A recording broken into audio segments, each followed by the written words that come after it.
Pertama adalah ancaman ditinggalkannya tradisionalisme. Ditinggalkannya tradisionalisme adalah ancaman.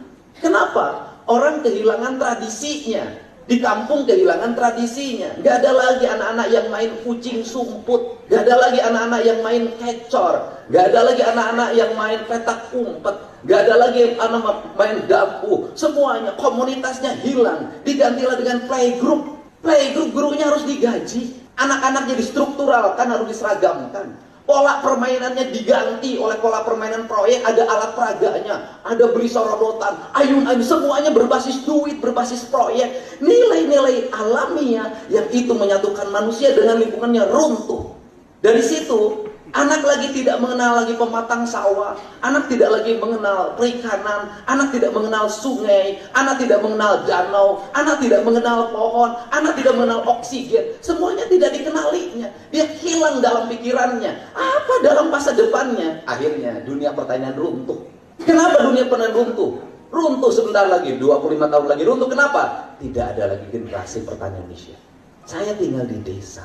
Saya tahu betul bahwa yang nanduri itu tidak ada yang berusia 20 tahun. Saya tahu betul bahwa yang nyangkul sudah tidak ada yang berusia 20 tahun. Saya tahu betul semua usianya di rata-rata di atas 50 tahun. Dia bertahan 15 tahun lagi. Hilang generasi petani Indonesia. Siapa yang akan nyangkul ke depan?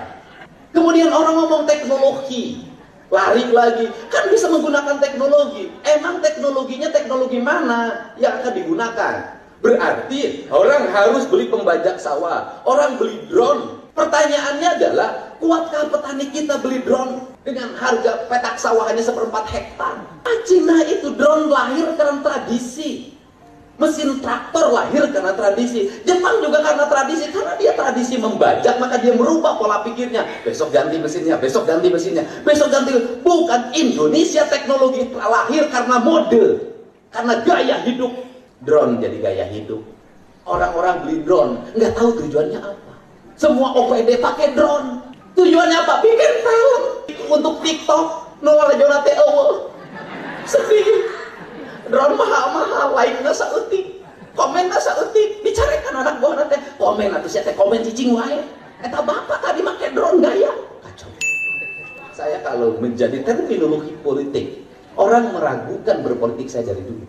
Kenapa? Kontroversi, melawan arus, menentang pikiran banyak orang, siapapun dihadapi. Gak mau kompromi, patung dihancurkan, saya berdiri lagi, bangun lagi patung baru, bukan menyerah dan berkompromi. Kenapa? Saya lagi memperjuangkan ideologi, bukan hanya sekedar ingin menjabat. Kalau hanya sekedar ingin menjabat, nggak usah capek-capek, kompromi saja dalam setiap waktu. Kalau saya mau kompromi, dulu di Purwakarta nggak akan 66%, saya bisa 80%. Tetapi ngapain hidup memimpin kalau nggak punya nilai, kalau nggak ada yang perjuangkan, kalau nggak ada ideologi yang dibangun, kalau nggak ada nilai-nilai masa depan yang ingin diletakkan, sekedar menjabat, nggak usah jadi politisi, jadi pegawai negeri saja, kan itu.